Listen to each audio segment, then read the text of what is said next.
Et si je disais qu'il existe une méthode qui nous vient tout droit de la philosophie, pour vraiment structurer sa pensée et s'attaquer à n'importe quel sujet complexe?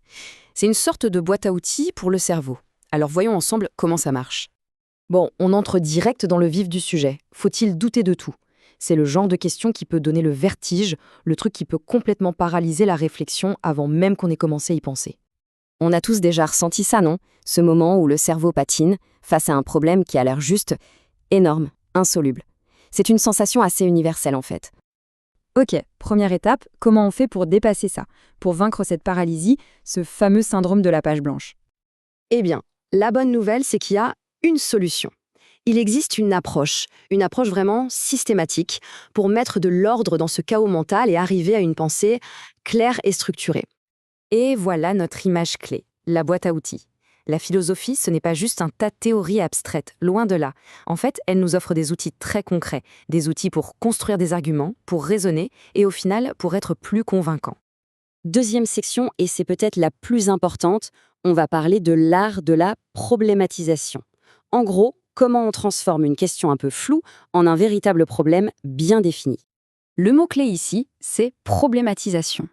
L'idée, ce n'est pas juste de balancer une réponse toute faite. Non, c'est de montrer pourquoi la question est un vrai problème, pourquoi la réponse n'est pas si simple, pas si évidente qu'elle en a l'air. La différence, elle est fondamentale. Une question comme « quelle heure est-il ?» ça demande une info, un fait, point. Un problème philosophique, lui, il va beaucoup plus loin. Il va creuser, chercher les tensions et même questionner la possibilité d'avoir une réponse simple.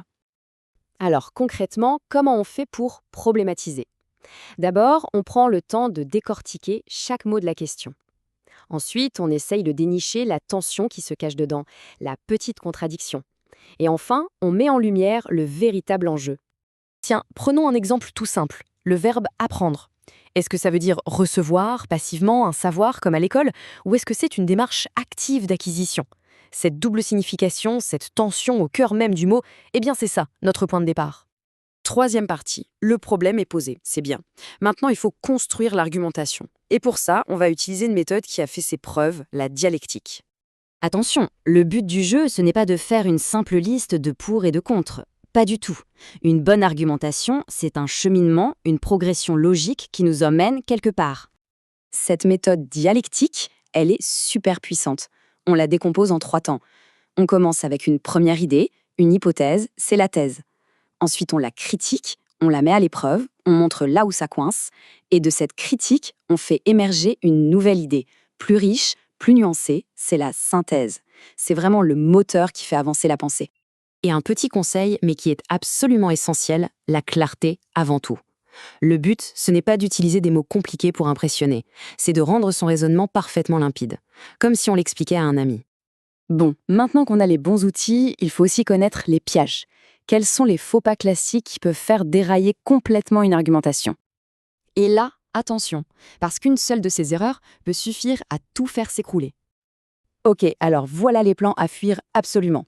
D'abord, le plan catalogue, où on empile des exemples sans lien logique.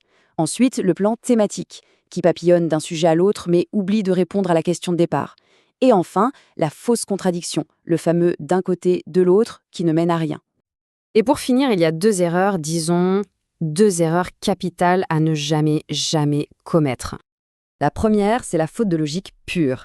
C'est quand on utilise un donc ou un parce que, alors que la conclusion ne découle pas du tout de ce qui a été dit avant. Et la seconde, c'est le grand classique, le hors-sujet. On parle autour du pot, on parle du thème en général, mais on ne répond jamais à la question précise qui a été posée. Voilà, pour conclure, prenons juste un instant pour voir à quel point ces outils peuvent être utiles partout. Parce qu'au final, tout ça, ça dépasse largement les bancs de la fac de philo. C'est une méthode pour apprendre à penser de manière claire et structurée, que ce soit dans sa vie pro, sa vie perso ou dans n'importe quel débat. En fin de compte, le but ultime n'est pas de trouver la réponse unique et définitive.